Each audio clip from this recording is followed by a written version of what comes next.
اعوذ باللہ من الشیطان الرجیم بسم اللہ الرحمن الرحیم الحمدللہ الذی ہدانا لہذا وما کننا لنہتدی لولا ان ہدانا اللہ، یعنی تمام تعریفیں اللہ رب العزت کے لیے ہیں جس نے ہمیں ہدایت کی راہ دکھائی، اور اگر اللہ ہمیں ہدایت کی راہ نہ دکھائے تو ہم کچھ بھی کر نہ پائیں۔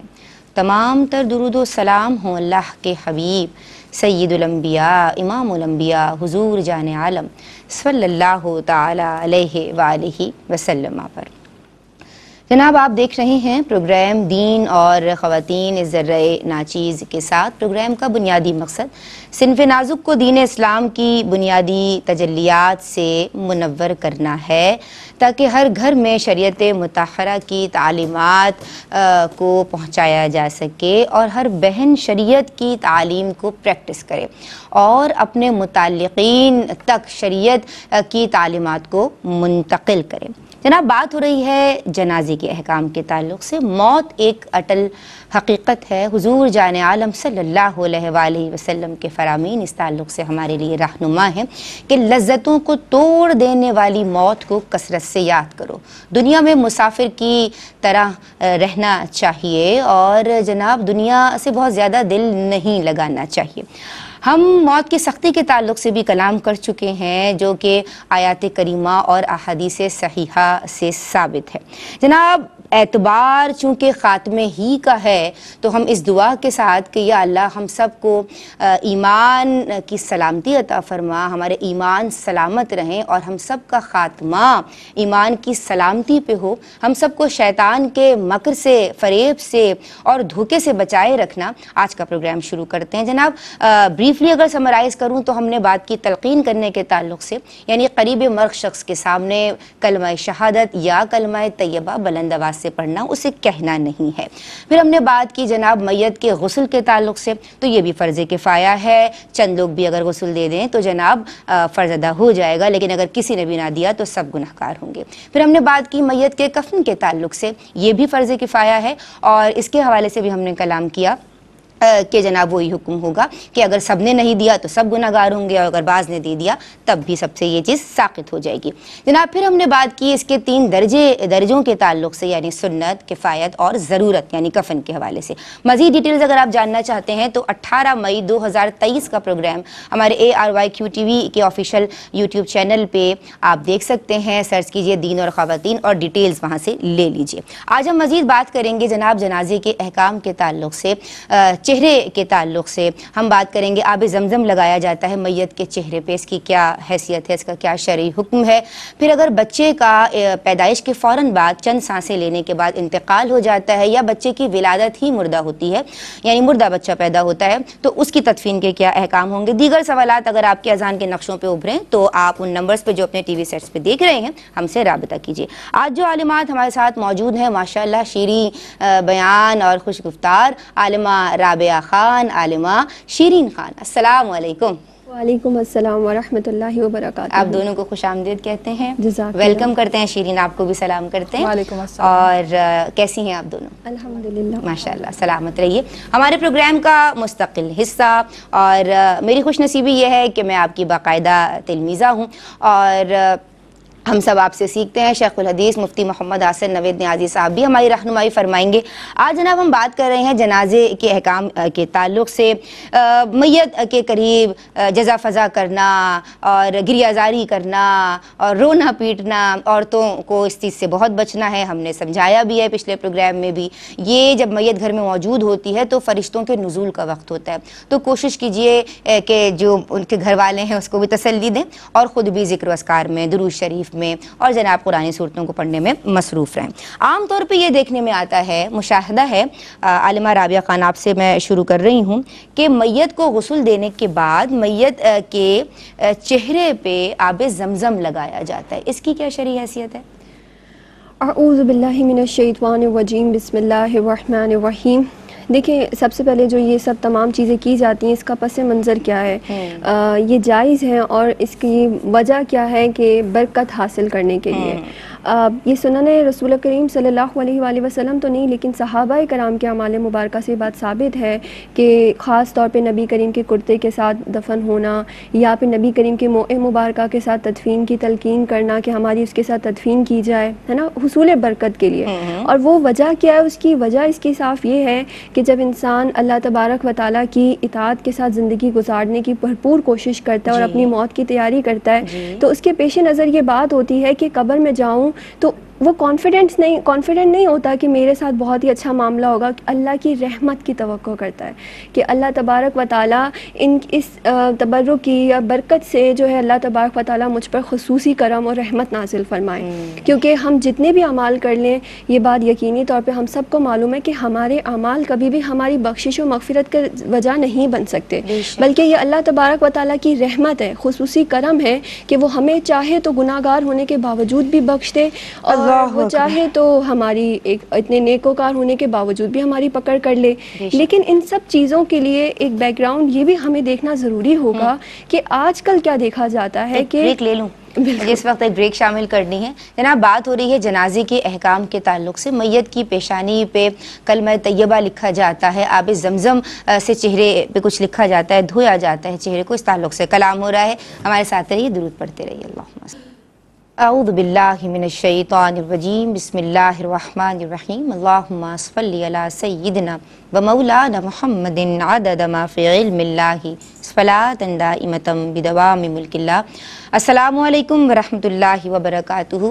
جناب دین اور خواتین میں بات ہو رہی ہے جنازے کے احکام کے تعلق سے، اور بریک سے قبل ہماری عالمات کو میں نے انٹروڈیوس کروایا تھا اور عالمہ رابعہ ہمیں بتا رہی تھیں کہ میت کے چہرے پہ جو آب زمزم لگایا جاتا ہے یا شہادت کی انگلی سے کلمہ طیبہ پیشانی پہ لکھا جاتا ہے، اس کا شرعی حکم کیا ہے؟ لیکن ہماری خوش نصیبی اور میں سمجھتی ہوں کہ پہلے مجھے یہ بھی کرنا چاہیے.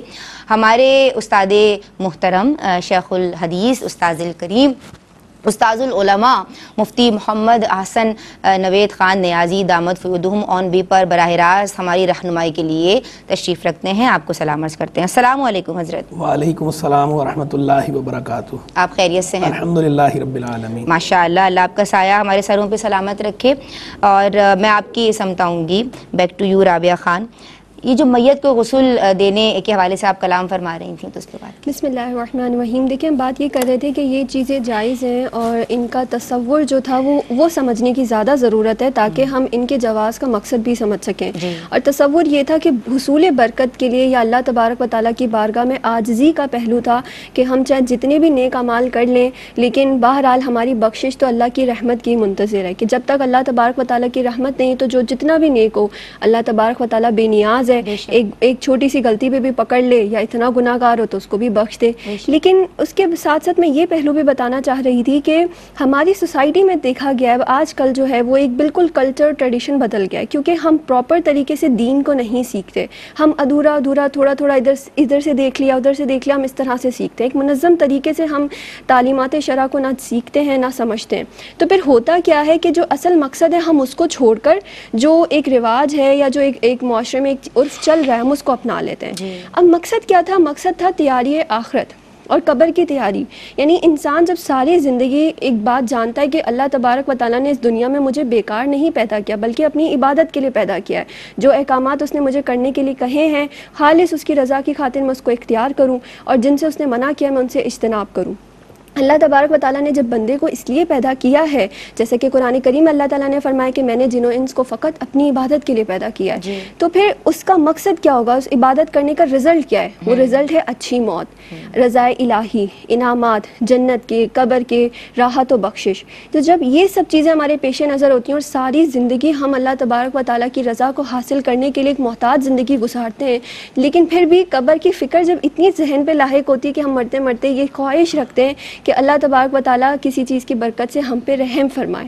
یعنی کہ ہم خدا نہ خواستہ کوئی گناہ نہ ایسا کر بیٹھیں کہ ہم اس کی عذاب کے نظر ہوں تو اس کا کلام یا آب زمزم یا یہ چیزیں ہمیں تحفظ فراہم کریں. جیسے کہ صحابہ کرام رضی اللہ تعالیٰ عنہم کی خاص روایتیں بھی ہیں کہ انہوں نے خاص تلقین یا نصیحت فرمایا کرتے تھے کہ حضور کے نالین کے ساتھ یا کوئی تبرک ان کے پاس ایسا ہو کہ ہماری تدفین اس کے ساتھ کیجیے گا. اور کانسیپٹ یہ ہوتا تھا کہ رحمت خدا کی رحمت ہم پہ نازل ہو اور ہمارے اوپر رحم کر دیا جائے. ہم تو بڑے گناہگار ہیں لیکن ان چیزوں کی برکت سے. لیکن ہمیں یہ پیش نظر ضرور رکھنا ہوگا کہ یہ چیزیں بھی ہمیں اسی وقت برکت دیں گی جب ہم صاحب ایمان ہوں گے اور ہم اپنے ایمان پہ بھرپور محنت کریں گے. اللہ بے نیاز ہے, وہ گناہگار پہ بھی رحمت کر دے, لیکن ہمارے ذہن میں عقل مندی کیا ہے کہ تیاری بھی بھرپور ہونی چاہیے اور پھر ان سے فیض حاصل کرنے کی تمنا بھی ہونی چاہیے. دیکھنے میں یہ بھی آیا ہے عالمہ شیرین خان کہ لوگ میت کا جب چہرہ دیکھتے ہیں یا دکھاتے ہیں, لوگ باری باری آ رہے ہوتے ہیں تو ان سے یہ کہا جاتا ہے کہ بھائی معافی مانگ لیجئے, اور باقاعدہ بولا جاتا ہے کہ تم نے معافی نہیں مانگی تو تم بھی آ کے معافی مانگ لو. اس کا کیا حکم ہے؟ بسم اللہ الرحمن الرحیم. اللہ تبارک و تعالیٰ نے قرآن مجید میں ارشاد فرمایا کل نفس ذائقۃ الموت, کہ ہر جاندار نے موت کا ذائقہ چکھنا ہے. ہماری جان پہچان میں کسی کا انتقال ہو جاتا ہے تو ہمیں افسوس تو ہوتا ہے, لیکن اس کے ساتھ ایک فکر لاحق ہو جاتی ہے کہ ہم نے اس شخص کے ساتھ جو کوتاہیاں کی ہوتی ہیں, زیادتیاں کی ہوتی ہیں, حق تلفی کی ہوتی ہے, ہمارے ماں باپ ہیں تو نافرمانی کی ہوتی ہے, کسی کی دل آزاری کی ہوتی ہے, ظلم و ستم کیا ہوتا ہے, ان سب کی معافی نہیں مانگی ہوتی, تو اپنے اب دل کے سکون کے لیے ہم ان کے سامنے, میت کے سامنے معافی مانگنا شروع ہو جاتے ہیں. تو اس کی شریعت میں مطلب کوئی شرعی حیثیت نہیں ہے, اس کی کوئی شرعی حیثیت نہیں ہے. یہ انسان کی اپنے لوگوں کی بنائی ہوئی رسومات میں سے ایک ہے کہ اب وہ مطلب کہ اب معافی تو مانگنے کا اہل نہیں ہے, مطلب کہ اس سے کیسے معافی مانگے, وہ جاندار تو مطلب کہ زندہ نہیں ہے, تو ایسے ہی حالت میں مانگ لیتے ہیں کہ جس سے اپنے جان میں وہ ایک ظلم, مطلب کہ آپ کو لگ رہا ہوتا ہے کہ وہ معاف کر دے گا لیکن آپ کو اس کا پتہ نہیں ہے. اگر اپنے آپ کو تسلی تو دے رہے ہوتے ہیں نا, اس روز اس چیز کا حساب کتاب میدان محشر میں ہوگا کہ انسان, اللہ اکبر, اور وہ مظلوم, اب یہ مظلوم کے اوپر ہوتا ہے میدان محشر میں کہ وہ چاہے تو معاف کر دے اور چاہے تو معاف نہ کرے, اور اگر معاف نہیں کرتا تو پھر یہ شخص سزا کا مستحق ہوگا. تو اب آپ نے اس طرح کی تو چیزیں نہیں کرنی, آپ نے معافی نہیں مانگنی, بلکہ اپنے جو گناہ ہیں ان کا تدارک کریں آپ. اس کی کوشش کرنی چاہیے انسان کو, اور وہ کیسے کرے گا کہ اس شخص کے لیے آپ اصال ثواب کر دیں, دعائیں مغفرت کر دیں, دعائیں مطلب کہ آپ یہ بھی کر سکتے ہیں کہ آپ کوئی صدقہ جاریہ کر دیں, اور اللہ تبارک و تعالیٰ سے پوری امید ہے کہ اللہ تبارک و تعالیٰ میدان محشر میں اس شخص کو راضی کر دے گا. لیکن یہ چیزیں تب دیکھتے ہیں کہ ہم جب وہ میت ہے, وہ اس دنیا سے جا چکا ہے, یا اب معاملہ کر رہے ہیں, اب ہم اس میں بہت سارے چیزیں دیکھی جاتی ہیں کہ ہم پچھتاوے کا اس میں شکار ہو جاتے ہیں. تو اس سے پہلے ابھی جو انسان زندہ ہیں جن کے ساتھ ہم نے نافرمانیاں کی ہوئی ہیں, اپنے ماں باپ ہیں, اپنے بہن بھائی ہیں جن کی دل آزاری کی ہوئی ہیں, تو ابھی اپنا دل بڑا کر کے اس سے معافی مانگ لیں, ان لوگوں سے معافی مانگ لیں, تاکہ اللہ تبارک و تعالیٰ ہمیں آنے والے کل کے جو پچھتاوے ان سے نجات عطا کرے. اللہم آمین, اللہم آمین. جناب شیخ الحدیث مفتی محمد حسن خان نوید نیازی صاحب موجود ہیں. حضرت آپ کی سمت آئیں گے, جو دونوں سوالات کی بہنوں نے جوابات دیا اس پہ تبصرہ فرمائیں گے. بسم اللہ الرحمن الرحیم. صلی اللہ علیہ حبیب محمد وعلی آلہ وصحبہ وبارک وسلم. جہاں تک بات ہے میت پر آب زمزم شریف, میت کے جسم پر, بدن پر چھڑکنا یا اس کے کفن پر چھڑکنا, لگانا آب زمزم شریف, تو یہ فی نفس ہی جائز ہے, اور متبرک اور مقدس چیزیں جو ہوتی ہیں وہ اللہ کے اذن سے ان سے برکت حاصل ہوتی ہے, اس میں کسی قسم کا کوئی کلام نہیں ہے, یہ بالکل جائز امر ہے. لیکن یہ پیش نظر رہے کہ اس کو فرض, واجب یا سنت سمجھنا یا ضروری سمجھنا یہ درست نہیں ہے. یہ ضروری بھی نہیں ہے, یعنی فرض بھی نہیں, واجب بھی نہیں, اور سنت بھی نہیں ہے. یہ حضور جان عالم صلی اللہ تعالی علیہ وآلہ وسلم سے ثابت نہیں ہے, تو اس کو ان معنوں پر سنت بھی نہیں کہہ سکتے کہ سنت رسول علیہ السلام, اور نہ ہی جو ہے وہ اسے سنت اصطلاحی معنی پر کہہ سکتے ہیں کہ اصطلاحی طور پر بھی سنت کہتے ہیں طریقۃ مسلوکۃ فی الدین, وہ طریقہ جو دین میں رائج ہو. تو یہ رائج طریقہ نہیں ہے, کہیں کہیں ہوتا ہے, پہلے بھی کہیں کہیں ہوتا تھا, آج بھی کہیں کہیں ہوتا ہے. تو کہیں اگر ایسا ہوتا ہے تو فی نفس ہی یہ جائز ہے, یہ ناجائز نہیں ہے جائز, اور تبرک بھی لیا جا سکتا ہے. تبرک لینے میں آب زمزم شریف برکت والا ہے, اس کے برکت والا ہونے میں کوئی کلام نہیں. تو اگر مغفرت کی حصول کی نیت سے, تبرک کی نیت سے اگر کسی نے لگایا تو کوئی حرج نہیں. لیکن اس کے ساتھ یہ کنسیپٹ صحیح ہونا ضروری ہے, یعنی اسے ضروری سمجھنا درست نہیں, فرض واجب سمجھنا درست نہیں, اور سنت سمجھنا درست نہیں. صرف جائز سمجھ کر کوئی اگر اس کو لگاتا ہے تبرک کی نیت سے, میت کے کفن پر چھڑکتا ہے یا میت کے چہرے وغیرہ پہ لگاتا ہے, تو اس میں کوئی حرج نہیں ہے, جائز ہے. رہ گئی دوسری بات جو ہے وہ چہرہ دیکھ کے معافی مانگنا. پہلے اس سے پہلے ایک دوسرا جو ہے میت کے کفن اور میت کے بدن پر, پیشانی وغیرہ پر کلمہ طیبہ لکھنا یا کلمہ شہادت لکھنا, تو یہ بھی نہ فرض ہے، نہ واجب ہے، نہ سنت ہے، نہ ہی یہ کوئی اصطلاحی سنت بھی نہیں ہے اور سنت رسول علیہ السلام بھی نہیں ہے. لیکن اگر کوئی لکھنا چاہے تو لکھنا جائز ہے کہ نہیں؟ تو لکھنا اگر کوئی انگلی کے ساتھ لکھتا ہے، کوئی شرعی خرابی نہ ہو تو پھر جائز ہے. اچھا، یعنی سیاہی کے ساتھ لکھنے کی اجازت نہیں ہے. اور فقہا نے جہاں کہیں ممانعت اس کی بیان کی ہے، وہاں ممانعت کا مطلب یہی ہے، وہاں ممانعت جو ہے وہ روشنائی سے لکھنے کی ہے، سیاہی سے لکھنے کی ہے. باقی جو انگلی کے ساتھ صرف کسی کی پیشانی پر میت کی کوئی اگر لکھتا ہے تو اس میں حرج نہیں ہے. اسی طرح کفن پر بھی اگر صرف انگلی کے ساتھ بغیر روشنائی کے کلمہ طیبہ برکت کی لکھتے ہیں تو جائز ہے. لیکن اس کے ساتھ بھی کنسیپٹ درست ہونا ضروری ہے، تصور صحیح ہونا چاہیے، نظریہ ٹھیک ہونا چاہیے. فرض سمجھنا غلط، واجب سمجھنا غلط، سنت سمجھنا غلط ہے، صرف جائز ہے. ٹھیک ہے. آ جائیں تیسری بات کی طرف. تیسری بات کس طرح میت سے معافی مانگنا. تو دیکھیں اگر آپ نے میت کے حقوق اگر کوئی تلف کیے ہیں اور وہ قابل تلافی حقوق ہیں تو پھر صرف اس طرح معافی مانگنے سے کام نہیں چلے گا، وہ ان کی تلافی کرنا بھی ضروری ہے. مثال کے طور پر آپ نے میت کی کوئی چیز غصب کر رکھی تھی یا میت سے کوئی آپ نے قرض لے رکھا تھا، تو نہ اس طرح معافی مانگنے سے قرض معاف ہونا ہے، نہ اس طرح جو ہے معافی مانگنے سے جو آپ نے غصب کر رکھی ہے چیز وہ معاف ہونی ہے. بلکہ جو بھی آپ نے اس طرح کا جو مالی حق تھا وہ آپ پر لازم ہے کہ آپ ادا کریں اس کے ورثہ کو. آپ اس کے ورثہ کو ادا کریں. اگر قرض لیا تھا تو اس کے ورثہ کو ادا کریں. قرض کے ساتھ تو معافی یا توبہ کی کوئی حاجت نہیں. لیکن اگر آپ نے غصب کیا ہوا تھا، کوئی چیز اس کی چرائی تھی یا غصب کی تھی یا اور اسے کوئی مالی نقصان ایسا پہنچایا تھا قصدن کہ جس کے ذمے میں آپ پر لازم آتا تھا کہ آپ اس کا تاوان ادا کریں، تو اس صورت میں جو ہے وہ آپ وہ بھی ادا کریں گے اور وہ ادا کرنے کے ساتھ ساتھ توبہ بھی آپ کریں گے تو ہی آپ کی گلو خلاصی ہوگی. ادروائز آپ کی نجات نہیں ہونی، آپ مواخذے سے بری و ذمہ نہیں ہوں گے، آپ کا مواخذہ ہونا ہے. اور رہ گئی بات، ویسے ہی کوئی ایسا مالی حق نہیں ہے، کوئی ایسی چیز نہیں تھی، کوئی ایسا جرم آپ نے نہیں کیا کہ جو قابل تلافی ہو، لیکن ویسے یہ ہوتا ہے کہ انسان کسی سے بدتمیزی سے پیش آ جاتا ہے کبھی تو دل شکنی کا باعث بن جاتا ہے کسی کی. تو یہ اس وجہ سے آپ نے اس طرح کیا کہ میں نے جو ہے اس کی دل شکنی کر دی تھی، میری وجہ سے اس کا دل ٹوٹ گیا تھا، تو بھی اس طرح معافی مانگنے کا کوئی فائدہ نہیں ہے کہ وہ تو اب انتقال ہو چکا ہے. تو بجائے اس سے معافی مانگنے کے اللہ سے معافی مانگے، توبہ کریں اور اس کی طرف سے آپ کوئی ایصال ثواب کر دیں یا کوئی نیک کام کریں، یا جو بھی آپ نیک کام کر رہے ہیں ان نیک کاموں کا ثواب اسے بھی ایصال کریں، اس کے لیے دعائے خیر کریں. تو اللہ کی رحمت سے امید ہے کہ اللہ تبارک و تعالیٰ اسے راضی کر دے گا آپ سے. تو ہمیں اللہ تبارک و تعالیٰ احکام شریعہ کو درست انداز میں سمجھنے کی، سیکھنے کی اور اس پر عمل کرنے کی توفیق رفیق مرحمت فرمائے. اللہم آمین. جزاک اللہ حضرت. میں آپ کی سمجھاؤں گی عالمہ رابعہ خان، جو بچے مردہ پیدا ہوں یا بچے پیدا ہوئے چند سانسیں لیں اور پھر انتقال کر گئے، تو ان کا نام رکھنا، ان کا غسل اور کفن تدفین کے کیا احکام ہوں گے؟ بسم اللہ الرحمن الرحیم. دیکھیں اس بات کو تو ذہن نشین رکھیں کہ میت کہتے کسے؟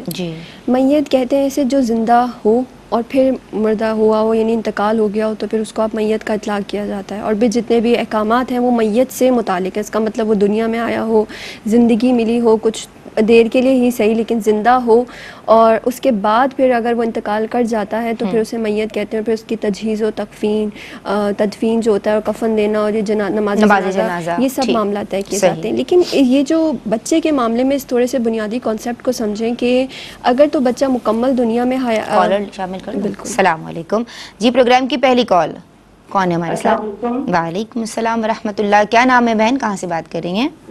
جی میں لاہور سے بات کر رہی ہوں. خوش آمدید. کہتے ہیں یہ ہے کہ میاں بیوی کی لڑائی ہوئی اور میاں نے ایک طلاق دی، اب کیا کرنا ہوگا؟ اچھا جی ٹھیک ہے. اور کوئی سوال ہے؟